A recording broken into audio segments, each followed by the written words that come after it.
Código de problema o BDI y descripción técnica. Banco 1. Desequilibrio de la relación aire-combustible. ¿Qué significa eso?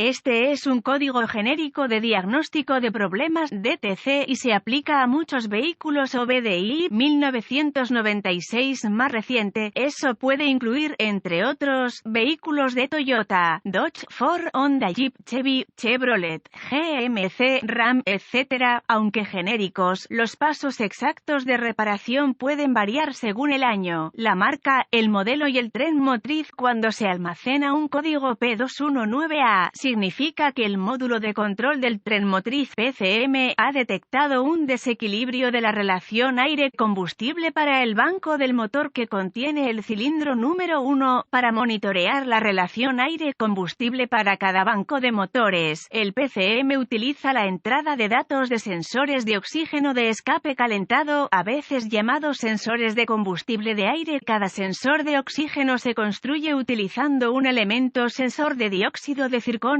situado en el centro de una carcasa de acero ventilada. Pequeños electrodos, generalmente de platino, conectan el elemento sensor a los cables en el conector del arnés del sensor de oxígeno y el conector se enchufa en la red de área del controlador CAN, que conecta el arnés de cableado del sensor de oxígeno al conector PCM. Cada sensor de oxígeno está roscado o tachonado en un tubo de escape. Está situado de manera que el elemento sensor esté cerca del centro de la tubería. A medida que los gases de escape gastados salen de la cámara de combustión a través del múltiple de escape y continúan a través del sistema de escape, incluidos los convertidores catalíticos, fluyen sobre los sensores de oxígeno. Los gases de escape ingresan al sensor de oxígeno a través de orificios de ventilación especialmente diseñados en la carcasa de acero y giran alrededor del elemento sensor. El aire ambiental en forma de remolino se extrae a través de las cavidades de cable en la carcasa del sensor para llenar una pequeña cámara en el medio del sensor. El aire en la pequeña cámara se calienta. Esto obliga a los iones de oxígeno a producir energía que el PCM reconoce como voltaje. Las variaciones entre el número de iones de oxígeno en el aire ambiente atraído por el sensor de O2 y el número de moléculas de oxígeno en el escape hacen que los iones de oxígeno dentro del sensor de O2 reboten de una capa de platino a la otra, de manera muy rápida y repetitiva, a medida que los crecientes iones de oxígeno cambian entre las capas de platino. Se producen variaciones en el voltaje de salida del sensor de oxígeno. El PCM ve estas variaciones en el voltaje de salida del sensor de oxígeno como cambios en la concentración de oxígeno de escape. Las salidas de señal de voltaje de los sensores de oxígeno son más bajas cuando hay más oxígeno en el escape, condición pobre, y más altas cuando hay menos oxígeno en el escape, condición rica. Si el PCM detecta un desequilibrio en la relación aire-combustible para un banco particular del motor, se almacenará un código P219A y se puede encender una luz indicadora de mal funcionamiento.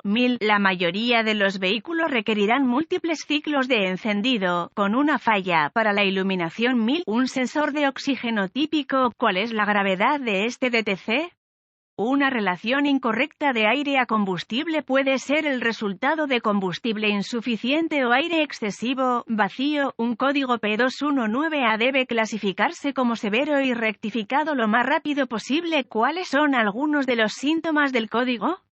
Los síntomas de un código de problema P219A pueden incluir disminución de la eficiencia del combustible, falta de rendimiento general del motor, códigos de falla almacenados o códigos de escape pobre, rico mantenimiento del motor, pronto iluminación de la lámpara. ¿Cuáles son algunas de las causas comunes del código? Las causas de este código pueden incluir fuga de vacío del motor grande, sensor S de oxígeno defectuoso, cableado o conectores quemados, irritados, rotos o desconectados, fugas de escape del motor, un flujo de aire masivo defectuoso o sensor de presión de aire del múltiple, bomba de combustible defectuosa o combustible obstruido, filtro. ¿Cuáles son algunos pasos de solución de problemas de P219A?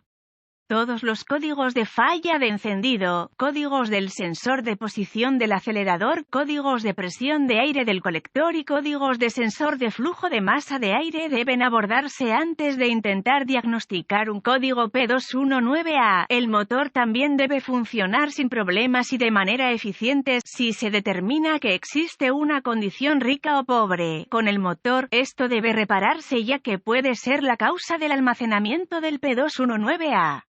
Necesitará un escáner de diagnóstico, un voltímetro, ohmímetro digital, DVOM, y una fuente de información confiable del vehículo para diagnosticar con precisión un código P219A. Puede ahorrar tiempo buscando boletines de servicio técnico TSB que reproduzcan el código almacenado, el vehículo, año, marca, modelo y motor, y los síntomas exhibidos. Esta información se puede encontrar en la fuente de información de su vehículo. Si encuentra la TSB correcta, podría proporcionar una solución rápida a su diagnóstico, después de conectar el escáner al puerto de diagnóstico del vehículo y recuperar todos los códigos almacenados y los datos pertinentes del cuadro congelado. Escriba la información en caso de que el código sea intermitente. Después de eso, borre los códigos y pruebe el vehículo hasta que ocurra una de dos cosas: el código se restaura o el PCM entra en modo de preparación. El código en realidad puede ser más difícil de diagnosticar si el PCM entra en modo de preparación en este punto porque el código es intermitente. La condición que causó el almacenamiento del P219A puede necesitar empeorar antes de que se pueda hacer un diagnóstico preciso. Si se restaura el código, continúe con el diagnóstico. Puede obtener vistas de la cara del conector, diagramas de pines del conector, diagramas de localización de componentes, diagramas de cableado y diagramas de flujo de diagnóstico correspondientes al código y al vehículo en cuestión. Utilizando su fuente de información del vehículo, realice una inspección visual del cableado y los conectores relacionados. Repare o reemplace el cableado que ha sido cortado, quemado o dañado. Si el motor funciona sin problemas y el código P219A P219B continúa reiniciando, arranque el motor y permita que alcance la temperatura de funcionamiento normal. Permita que el motor funcione en ralentí, con la transmisión en neutral o en estacionamiento, con el escáner conectado al puerto de diagnóstico del vehículo. Observe los datos de entrada del sensor de oxígeno en el flujo de datos. Limite el alcance del flujo de datos para incluir solo los datos pertinentes y obtendrá una respuesta más rápida. Si los sensores de oxígeno funcionan normalmente, el voltaje en los sensores de oxígeno precat se alternará continuamente entre 1 y 900 milivoltios. Una vez que el PCM ingrese a la operación de circuito cerrado, los sensores post-cat también alternarán entre 1 y 900 milivoltios, pero se asentarán en un cierto punto y permanecerán relativamente estables. En comparación con los sensores pre-cat, los sensores de oxígeno que no funcionan correctamente deben considerarse defectuosos. Si el motor funciona correctamente, en la mayoría de los casos, rectificará este código corrigiendo un motor en ejecución rico o delgado.